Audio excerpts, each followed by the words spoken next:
सिद्धौर नगर पालिका अध्यक्ष के चुनाव में इस बार जीत उसकी ही होगी जिसके अपने निजी संबंध ज्यादा है। इसी कड़ी में सिद्धौर से मोहम्मद आरिफ ने चेयरमैन के लिए अपनी पत्नी को उतारा है। उनके चुनाव कार्यालय पर भीड़ का जमावड़ा देखकर लगता था कि वोटर मोहम्मद आरिफ के कार्यालय पर ही जमा हो गए। मोहम्मद आरिफ से उनकी चुनावी रणनीति जानने के लिए हमारी संवाददाता बरखा सिंह ने उनसे कुछ बातचीत की। देखिए उनसे बातचीत के कुछ अंश। आरिफ जी, आपका हमारे चैनल में स्वागत है। आरिफ जी, बताइए आपने राजनीति में कैसे कदम रखे? राजनीति में कदम रखने का हमारा मैम एक ही मकसद है, लोगों की सेवा करना जी, अपने नगर का विकास करना। और राजनीति मकसद हमारा इसको बिजनेस बनाना नहीं है जी। हमारा सिर्फ एक मकसद है कि हम सेवा करें और इसी वजह से हम बराबर सेवा करते चले आ रहे हैं। इसी वजह से आज हमारे यहाँ जनता हमारे साथ खड़ी हुई है। इससे हमारा हौसला भी बढ़ता है, लोग हमारे साथ कंधा से कंधा जोड़ के चल रहे हैं। जो हम लोगों के साथ सेवा कर रहे थे उससे हमारा जज्बा और बढ़ रहा है कि अपने लोगों के लिए हमको और इससे ज्यादा मेहनत करनी है। अगर नगर वासियों ने मौका दिया, चेयरमैन प्रत्याशी अगर हमारी जीती तो जो कार्य करते थे सेवा के, उससे हम डबल ताकत से जो है अपने लोगों की सेवा करेंगे। जनता में तो मैंने देखा आपके लिए काफी प्रोत्साहित हैं, लोग काफी आपको प्रोत्साहित कर भी रहे हैं। और तो ये क्षेत्र में जो लोग हैं, ये क्या आपसे बहुत ज्यादा प्रेम भाव उनका ऐसे कैसे है? क्या आप बहुत ज्यादा सेवा इन लोग के लिए किए हैं? ये जनता निस्वार्थ प्रेम कर रही है, जिसके लिए मैं जितना शुक्रगुजार हूँ अपने सिद्धौर के नगर वासियों का उतना कम है। मैं जिंदगी भर अपने नगर के वासियों का ये एहसान नहीं उतार सकता हूँ। इलेक्शन में जीत या हार ये तो ऊपर वाले के हाथ में है, लेकिन मैं ये उपकार और ये एहसान में कभी भुला नहीं सकता हूँ। आपने कोई रूपरेखा तैयार की है कि अब यदि चेयरमैन बनते हैं तो आप क्या क्या कार्य करवाएंगे अपने क्षेत्र में? देखिए, सबसे पहले तो हमारी समस्या है कि हमारे यहाँ जो कस्बे के अंदर की सड़क आपने देखी होगी, उसमें बहुत दिक्कत होती है। अगर दो गाड़ियां आ जाए अगल बगल तो जो क्रॉसिंग होने में और फिर जाम लग जाता है, बहुत बड़ी दिक्कत। कस्बे के बाहर का हिस्सा देखेंगे तो आपको लगेगा कि ये शहरी क्षेत्र है, और जैसे ही कस्बे के अंदर आएंगे आपको लगेगा कहीं देहात में हम आ गए। तो सबसे चीज है कि अंदर जो कस्बे के लोग रहते हैं उनकी दशा और दिशा में हमको सुधार करना है। दोनों तरफ नाले बने हुए हैं, वो नाले भी खुले हुए हैं। नाले खुले हुए हैं, नाले को हमको हटाने हैं। नाले हटाने के बाद में उसमें सीवर डलवा के रोड चौड़ी करके और बिना किसी मकान को तोड़े हुए रोड का चौड़ीकरण सबसे पहला हमारा लक्ष्य ही होगा। कि सीवर लाइन डलवा के दोनों तरफ जो है रोड चौड़ी करके जाम से निजात दिलाई जाए। और देखिए, अंदर आपको पुराने खंभे, पुरानी लाइटें लगी हुई हैं, ये सब हटवा के कस्बे का अपने अंदर की रूपरेखा हमको बदलनी है।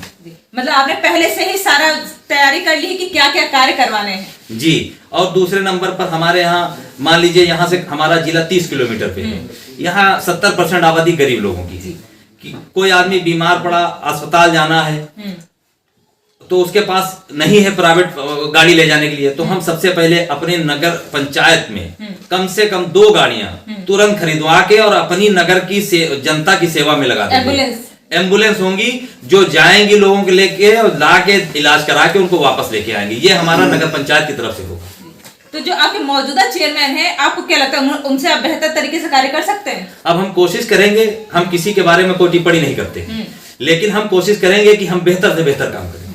मतलब ये आपने सोच रखा है कि आप बहुत बेहतर कार्य करके दिखाएंगे? हम सिर्फ अपने काम के बुनियाद के ऊपर जनता के बीच में गए हैं और हम अपना काम करके दिखाएंगे। और अगर 5 वर्ष का जनता हमको मौका देती है, अगर हम कार्य नहीं कर पाएंगे तो मैं वादा करता हूं मैं दोबारा चुनाव नहीं लड़ूंगा। पर ऐसे तो बहुत सारे जो प्रत्याशी होते हैं पहले बहुत सारे वादे करते हैं, जब वो चेयरमैन बन जाते हैं या सभासद या पार्षद बन जाते हैं तो वो सिर्फ अपना विकास करते हैं। इस पर आप कुछ कहना चाहेंगे? नहीं मैडम, देखिए, आप अगर अपना ही विकास करेंगे तो बहुत चंद दिन के लिए हो। अगर आपको बहुत ज्यादा दिन तक उस ताज को लेके चलना है तो आपको नगर का ही विकास लक्ष्य होना चाहिए। और वो समय बदल गया है। अब जो वही आदमी चुनाव लड़ेगा जो काम करेगा। जो जनता का काम नहीं करेगा ये जनता अब स्वीकार नहीं करेगी। जी बिल्कुल। अब जनता जागरूक हो चुकी है, जनता समझदार है, पढ़ी लिखी है। अब जनता के सामने आपको काम करके ही अपनी मेरिट दिखानी पड़ेगी। तो ये जो नालियां खुली हुई हैं तो इसमें बहुत सारे मच्छर पनप रहे हैं, जिसकी वजह से मलेरिया और डेंगू जैसी गंभीर बीमारियां हो रही हैं। तो इसमें आप लोगों को कैसे संतुष्ट करेंगे? देखिए, इसमें तो सबसे पहले ये होगा कि सारी नालियां हम पत्थर से सारी नालियां कवर कराएंगे। दूसरी बात, मौसम चेंज होने से पहले यहाँ जब बीमारियां फैल जाती हैं तब नगर पंचायत की मशीनें निकलती हैं, फॉगिंग हो रही है खाना पूरी करने के लिए। लेकिन उसका रोड मैप आप तैयार करिए कि मौसम चेंज होने से पहले ही आप अपने नगर में साफ सुथरा करिए, दवाइयों के छिड़काव करिए, तो वो नौबत ही ना आवे कि आपके कस्बे के अंदर बीमारी फैले या मच्छर से मलेरिया फैले। तो उसके लिए आप पहले से तैयारी करनी पड़ेगी। उसके लिए हम जो है पूरी तरीके से तैयार हैं और उसके हमारी एक रूपरेखा है, तैयारी है। अगर मौका मिला तो हम अपने नगर क्षेत्र के वासियों के लिए हर संभव प्रयास, और यहाँ तक जितना मैं कर पाऊंगा उतनी कोशिश करूंगा, हर तरीके की। जनता जानना चाहती है कि जो हमारे चेयरमैन प्रत्याशी हैं वो कितने शिक्षित हैं। अब घरेलू महिला है, शिक्षित हैं, घरेलू महिला है। आप प्रतिनिधि के तौर पे आप कितने शिक्षित हैं? हम मैडम MA हैं, MA पास हैं, और हम जो है मतलब पढ़ाई लिखाई और उसके बाद में सोशल वर्किंग कर रहे हैं, लोगों के बीच में रहते हैं, तो ऐसे कहीं भी कोई समस्या जो है आएगी नहीं। हम अपनी चेयरमैन अगर हमारी जीत जाती है तो उसको साथ में लेके जाएंगे, तो ऐसी कोई बाधा जो है वो शिक्षा की लेके जो है उनको नहीं आने देंगे। आपने MA किया है तो आप बहुत ही शिक्षित हैं, तो आपने क्या शिक्षा के क्षेत्र में कुछ सोच के रखा है? शिक्षा के क्षेत्र में मैडम जैसे हमारे यहाँ स्कूल है, प्राइमरी स्कूल है और भी स्कूल है, जो हमारे कस्बे के अंदर स्कूल है।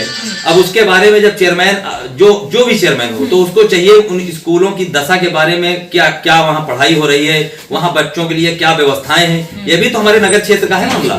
तो हमने सोच रखा है कि इन स्कूलों में भी हम अच्छी से अच्छी व्यवस्था करवाएंगे। वो हमने अगर नगर क्षेत्र से फंड से व्यवस्था हुई तो वहां से करवाएंगे, वहाँ कैसी शिक्षा दी जा रही है, कैसी गुणवत्ता है, उसके बारे में भी हम मॉनिटरिंग करेंगे, क्योंकि हमारे ही नगर के तो बच्चे वहां पढ़ेंगे। तो उसके लिए भी हमारे पास प्लान है। तो महिलाओं के लिए भी कुछ सोच रखा होगा?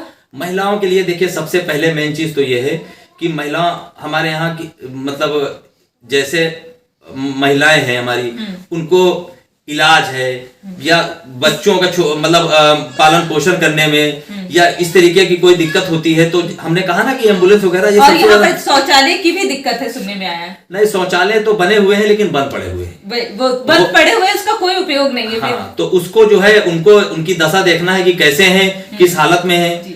तो वही तो महिलाओं के लिए सबसे मेन चीज है कि घर में महिलाएं शौचालय के लिए बाहर न जाए, घर के अंदर करें। तो उसमें जो है उसको अगर मौका मिलता है तो उनकी दिशा जो है दशा सुधारी जाएगी और वो सारे शौचालय खोले जाएंगे। आपका कोई मुख्य मुद्दा है जिसे केंद्रित करके आप चुनाव में उतर रहे हैं? जैसे हमारा सबसे मेन मुद्दा है कि हमारी गरीब जनता है, जो पानी वाटर टैक्स होता है उसको मैं आधा करूंगा, जो गृह कर लिया जाता है उसको मैं आधा करूंगा, और जितना भी बकाया है जो गरीब आदमी नहीं जमा कर पा रहा है उसको एक समाधान योजना लाके उसको जो है समाधान योजना के तहत अपने गरीब लोगों को मैं लाभ दूंगा। आप हमारे चैनल के माध्यम से जनता से कुछ और कहना चाहते हैं? जनता से हम अपील करना चाहते हैं कि एक बार आइए हमारे साथ, कदम से कदम मिला के चलिए, हमको मौका दीजिए। अगर आप हमको मौका देंगे तो हम आपके जिंदगी भर इस शुक्रगुजार रहेंगे, आभारी रहेंगे, और आपके हर मौके के ऊपर हमेशा जो है रात में दिन में हमेशा हम आपको एक आवाज में खड़े मिलेंगे। बहुत बहुत धन्यवाद हमें समय देने के लिए। Thank you. ये थे हमारे साथ चेयरमैन प्रत्याशी आरिफ जी, जो कि काफी शिक्षित हैं और इस शिक्षा के क्षेत्र में कार्य भी करना चाहते हैं। इन्होंने पहले से ही सारे रूपरेखा तैयार कर लिए हैं कि क्षेत्र में क्या क्या कार्य करवाने हैं और क्या क्या जो बचे हुए हैं जो मौजूदा चेयरमैन ने नहीं करवाया है वो सब भी कार्य करवा के दिखाएंगे। इनका कहना है कि महिलाओं के लिए शौचालय भी बनवाएंगे। अब देखने वाली बात ये होती है कि ये अपने बातों पे कितने खरे उतरते हैं, ये जनता की उम्मीदों पे खरे उतरते हैं या नहीं। शिक्षित और कारोबारी मोहम्मद आरिफ कहते हैं कि जीत गए तो जनता के बिना भेदभाव किए काम किए जाएंगे। नगर में बंद पड़े शौचालय खुलवाए जाएंगे ताकि कोई भी महिला शौच के लिए बाहर न जा सके। तो अब देखना यह है कि क्या जनता मोहम्मद आरिफ का साथ देगी। N News, साथ सच का।